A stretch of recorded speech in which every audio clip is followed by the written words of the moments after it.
Redfin, the home buying website Redfin, is reporting a first time drop in home ownership since 2016.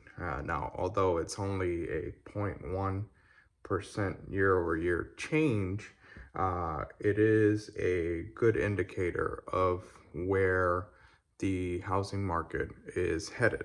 Now, as you can see from this graph, um, homeownership levels are definitely down. However, it looks like renting has gone up about 2.5 to 2.6%. Redfin's head economist says that America's homeowner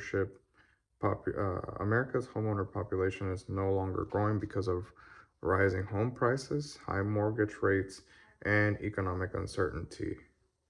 Now, I just want to point out that we have just hit an 11-month low on mortgage rates.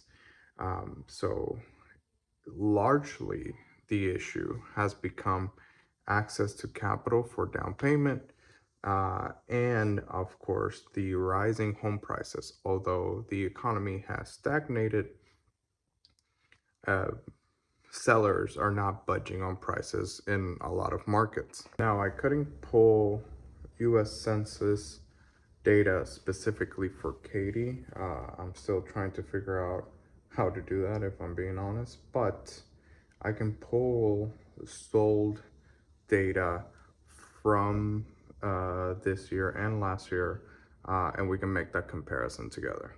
So what I'll do here is go to the first half of last year.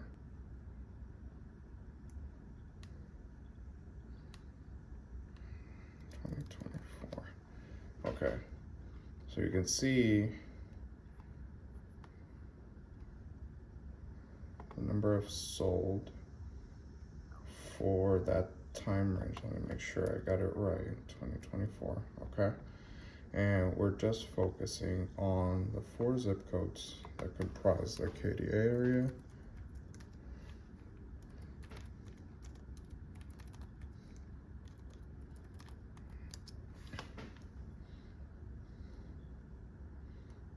So for that first half of the year,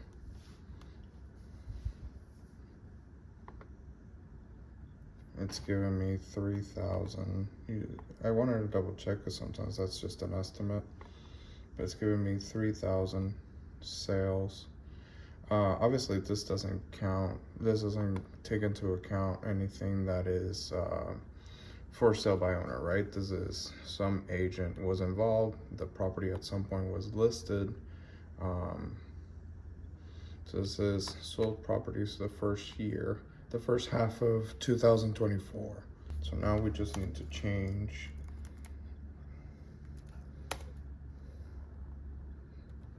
those 4s into 5s.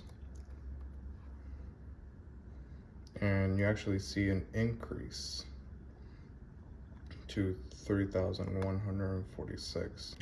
Interested in finding out where the most of the sales have been this year, because I have a sneaking suspicion that a lot of it is in the I won't open the map, is in the area where the most new construction is. Okay, so let's take a look. We zoom in here. This might take a while because our database is kind of outdated, so it doesn't. Yep, called it. The majority of the sales are on this side of town. Let's just look at the number here. If I just take 77449, that's 521. Let's take 450, it's 349. These are mostly older homes. 494, 645, 93, 1,631. So again, the majority is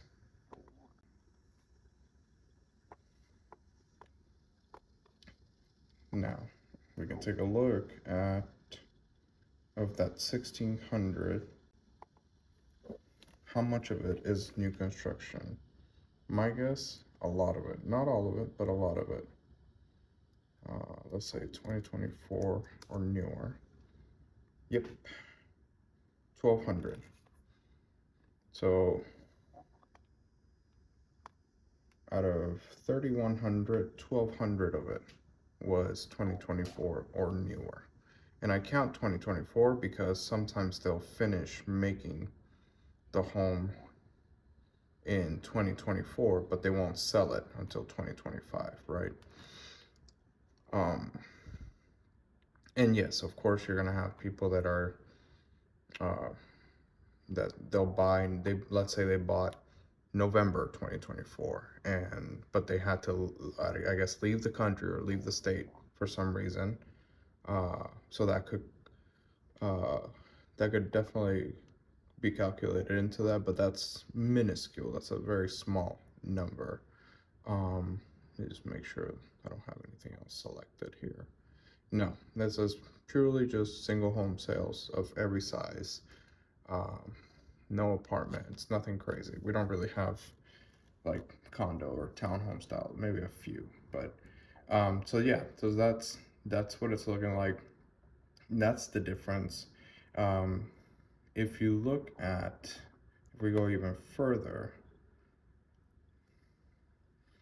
let's just again look at just this number. The average price in the Katy market is going to be about $345. I want to see how much of these homes were under 350, and that's about slightly more than half, right? So slightly more than the affordable, slightly more affordable options to buy new, even though the property taxes are going to be slightly higher. The roads are not 100% built out there, so it makes it, personally, I wouldn't live out there, but folks want a uh, relatively inexpensive home.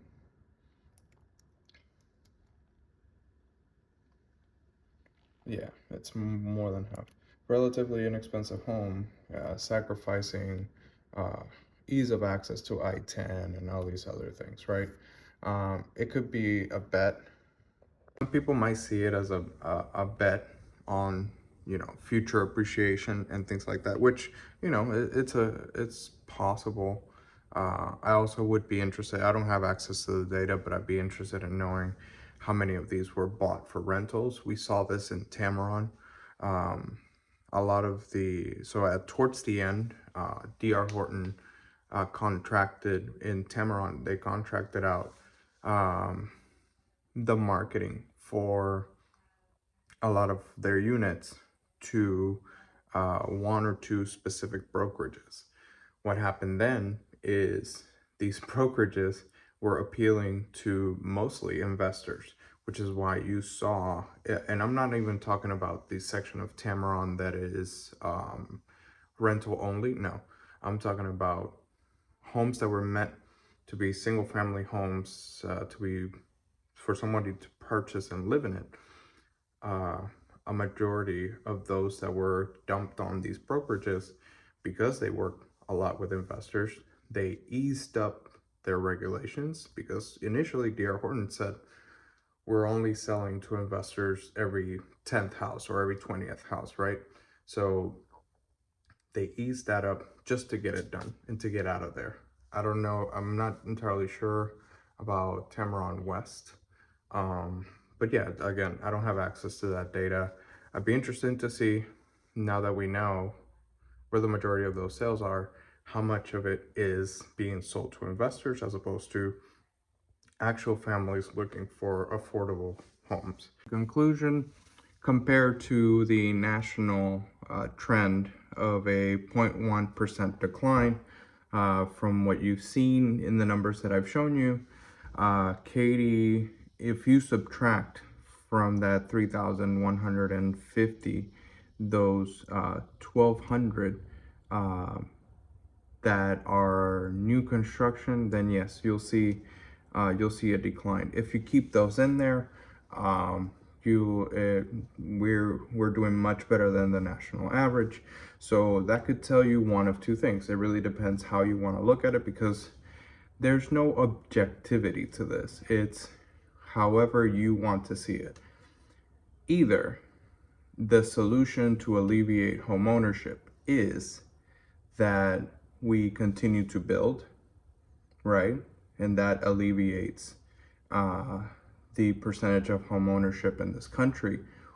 Or you can see it as an opportunity to go back into the neighborhoods and kind of revitalize older units or older homes, which are going to be less expensive if you put the power of that revitalization into the buyer's hands, right? So I'll explain. We should, I believe, give the opportunity to buyers to buy and remodel a home. Yes, it's not ideal for a first time buyer. However, with proper education, it's doable. Because if not, and I can tell you from living in Cimarron, which has a lot of older homes and is next to Silverstone and all these neighborhoods with older homes, big cash buyers are buying these homes. And we're gonna have less and less home ownership in that way. So it just depends how you want to look at it. Those are the numbers. Let me know what you think, and thanks for watching.